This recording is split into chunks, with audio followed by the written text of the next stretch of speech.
Massage sonore, méditation sonore, bain sonore, voyage sonore, ces 4 termes désignent des pratiques de sonothérapie très différentes. Et pourtant, on les confond souvent et on utilise mal ces différents termes pour désigner des séances dont les effets sont vraiment différents. Dans cette vidéo, je te permets d'y voir clair une bonne fois pour toutes et je t'invite à vraiment rester jusqu'à la fin puisque je t'expliquerai pourquoi tu peux retrouver ces 4 pratiques lors de la même séance et ça change tout pour que tu puisses bien les choisir.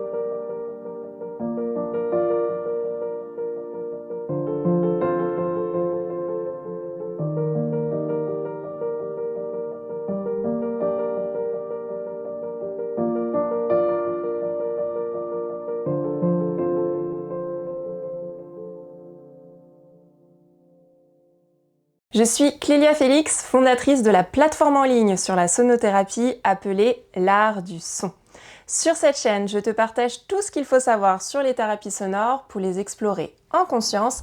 Alors si ce sujet t'intéresse, abonne-toi à la chaîne. La sonothérapie réunit pas mal de pratiques. C'est vraiment très riche, il y a une grande diversité de pratiques. J'ai d'ailleurs fait une vidéo à ce sujet que tu peux retrouver sur ma chaîne. Et d'ailleurs, il y a 4 grandes séances qui sont les plus courantes et qu'on va confondre souvent en pensant que ça désigne la même chose, à savoir les voyages sonores, les massages sonores, les bains sonores et la méditation sonore. En fait, on va souvent confondre ces termes et associer par exemple un bain sonore ou un voyage sonore en pensant que c'est la même chose, alors que vraiment il y a des différences très importantes à connaître entre ces différents types de séances. Par exemple, souvent on dit « Tiens, je vais aller faire un bain sonore », alors qu'en réalité il s'agit d'un voyage sonore et vice-versa. Les termes de méditation, massage, bain, voyage sonore désigne en fait l'objectif principal de la séance qu'on va rechercher. Pour le massage, l'objectif principal c'est de masser le corps. Pour la méditation, l'objectif principal c'est la méditation, c'est de méditer. Pour le bain sonore, l'objectif principal c'est de baigner dans les vibrations. Et pour le voyage, l'objectif c'est de voyager avec la conscience. Mais c'est plus complexe que ça et à la fin de la vidéo, tu verras qu'en fait on peut avoir les 4 au sein d'une même séance. Je t'explique. La méditation sonore, tout d'abord, elle va viser à créer un état de méditation. En fait, c'est une pratique d'entraînement, si je puis dire, à la méditation. Le son va être utilisé comme un support, comme objet pour poser ton attention. Donc, par exemple, on va utiliser le son d'un bol. Je te le fais ici. Sur lequel tu vas venir concentrer ton attention, ta présence. Et on va pas choisir n'importe quel son par hasard. Par exemple, le son du bol est très intéressant parce qu'il a un sustain, il a un son qui dure très longtemps et qui va aller en diminuant. Et donc quand tu vas poser ton attention et te concentrer sur le son du bol, tes ondes cérébrales aussi, elles vont diminuer, ralentir, ton attention, ton mental va ralentir. Et donc voilà, donc on va utiliser le son du bol, mais on peut aussi utiliser d'autres instruments ou la voix. Par exemple, on va faire un om et on va venir poser l'attention sur la sensation des vibrations notamment. Donc voilà, la méditation sonore, elle vise vraiment à t'entraîner, à faciliter la méditation, entraîner aussi donc ta qualité de présence, ton attention. Ça peut se faire tout seul, chez toi, avec un bol, ou dans une séance accompagnée par un professeur, une enseignante, un enseignant de méditation qui va te guider. Et ça peut se faire bien évidemment chez toi, à distance, donc en ligne ou en présentiel. Le massage sonore, lui, il a pour objectif de masser le corps. On va utiliser la vibration des instruments qu'on va poser sur le corps, directement au contact du corps, pour pouvoir masser les tissus. Par exemple, le bol chantant, que je t'ai déjà montré tout à l'heure, on va venir le poser directement sur le corps, le faire vibrer, et les vibrations vont pénétrer dans le corps, les tissus, et venir masser subtilement les différents tissus. Ça détend, ça relaxe, c'est très puissant. On peut aussi utiliser un diapason, comme ici, on vient le faire chanter et on le pose directement sur le corps. Ça, bien sûr, ça se fait généralement en individuel, avec un ou une sonopraticienne qui va venir te masser, donc avec les instruments, en cabinet. Le bain sonore désigne une séance dont l'objectif principal c'est d'être baigné dans les vibrations des instruments. Tu as peut-être déjà vu des photos ou des vidéos sur les réseaux sociaux, si tu n'as pas déjà assisté à ce type de séance, où tu vois des personnes qui sont allongées, confortablement installées, qui ferment les yeux, et il y a une personne qui va jouer des instruments, par exemple des bols chantants, des instruments en cristal ou des gongs. C'est une séance où tu as juste à te laisser porter, tu t'allonges, tu te laisses bercer par les vibrations. Ça peut être intéressant de la vivre en présentiel pour être au contact des vibrations qui sont dans la pièce, mais ça peut aussi se vivre à distance. Pourquoi ? Parce que en réalité, l'objectif principal de cette séance, c'est d'être plongé dans un état de relaxation très profond pendant un certain temps. Une demi-heure, 1 heure, parfois même 2 heures, donc entre 1 heure et 2 heures, où on va te proposer des instruments comme donc les instruments en cristal ou les gongs ou les bols chantants qui ont des sons assez longs, assez enveloppants, et on va jouer relativement longtemps pour que tu restes dans cet état de relaxation profond un long moment et que tu puisses donc te ressourcer et te recharger. L'idée, c'est vraiment de te plonger dans un état de relaxation profond et de te maintenir dans cet état-là un long moment sans trop faire varier ton état de conscience. Pendant les bains sonores, on peut donc utiliser des bols chantants comme je t'ai montré, mais aussi des gongs ou alors des instruments en cristal. Ici, on en a un exceptionnel puisque c'est un calice en cristal et en or.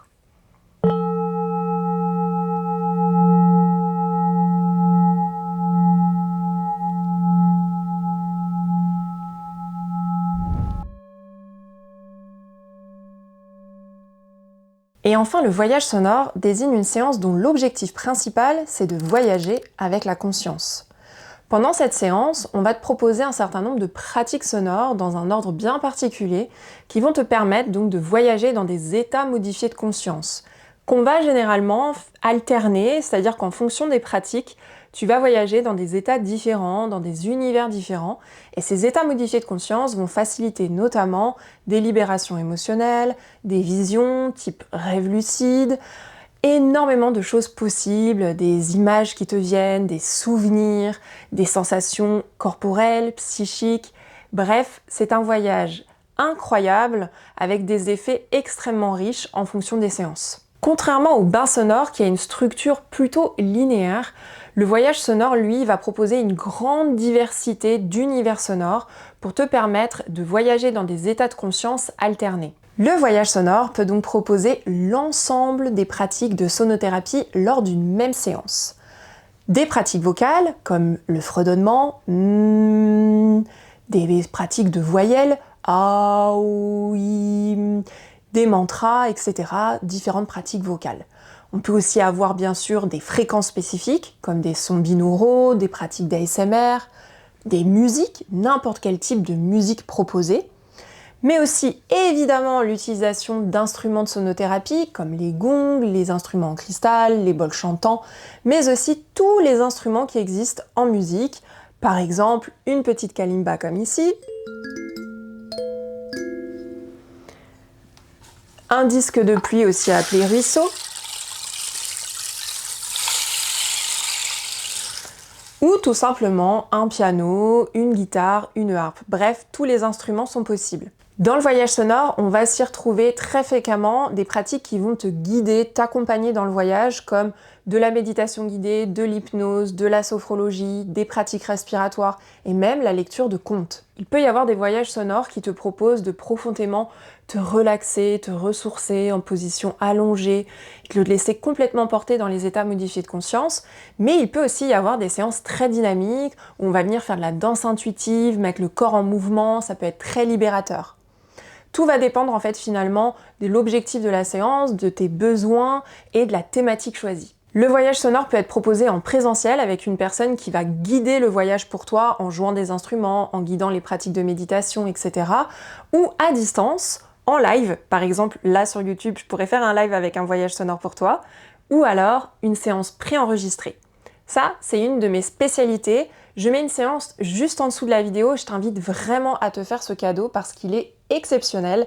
Donc si tu veux faire un voyage sonore incroyable, je t'invite à cliquer sur le lien sous la vidéo. Voilà, j'espère que c'est un peu plus clair pour toi. Maintenant, il faut que tu aies quelque chose en conscience. C'est que, par exemple, une personne qui fait un massage sonore, donc imagine tu es toi allongé sur une table de massage et la praticienne va venir jouer des bols sur ton corps, faire vibrer les bols sur ton corps pour masser ton corps. Pendant la séance, il est fort possible que tu entres en état de méditation et que tu vives une sorte de méditation sonore, puisqu'en fait, tu vas poser ton attention sur le son et entrer naturellement en méditation. Il est aussi possible que tu vives un voyage sonore, si par exemple la sonopraticienne utilise d'autres instruments ou te guide d'une certaine manière, ou alors si tu as des capacités métacognitives très faciles, très développées. Et enfin, tu es obligatoirement en train de vivre un bain sonore puisque tu es littéralement baigné dans les vibrations des bols. Mais ces 4 termes, tu l'as bien vu, désignent des séances très différentes. C'est pas du tout la même chose de recevoir un massage en cabinet que de vivre un bain de gong dans une salle avec d'autres personnes ou alors d'écouter un voyage sonore comme celui que tu peux écouter avec moi. Alors pour savoir quelle pratique est faite pour toi en 10 secondes, c'est simple. Si tu veux t'exercer à la méditation, trouver un état de calme intérieur, te recentrer efficacement et rapidement, c'est la méditation sonore. Si tu as besoin de recharger profondément tes batteries, de lâcher le mental pour te ressourcer, c'est le bain sonore. Si tu souhaites explorer la puissance des vibrations sonores pour masser le corps et aborder aussi un point précis de ton corps en particulier, alors le massage sonore est fait pour toi. Et enfin, si tu veux vivre une expérience d'exploration, de transformation intérieure magique, alors c'est le voyage sonore. Et si c'est ce que tu as envie d'explorer, je t'invite vraiment à écouter, encore une fois, comme je te le disais, le voyage sonore que je vais te mettre juste en dessous. Parce que même si tu as déjà fait des voyages sonores, je suis sûre que tu n'en auras jamais vécu un comme celui-ci. C'est vraiment ma spécialité. J'ai développé une méthodologie extraordinaire. Alors vraiment, je t'invite à se faire ce cadeau. Il est enregistré en qualité studio. Je te mets le lien, encore une fois, juste sous la vidéo. Merci d'avoir regardé cette vidéo. Si tu as envie de continuer d'explorer la magie des vibrations sonores avec moi, abonne-toi à la chaîne et je te dis à tout de suite pour le voyage sonore si le cœur t'en dit avec le lien qui est sous la vidéo.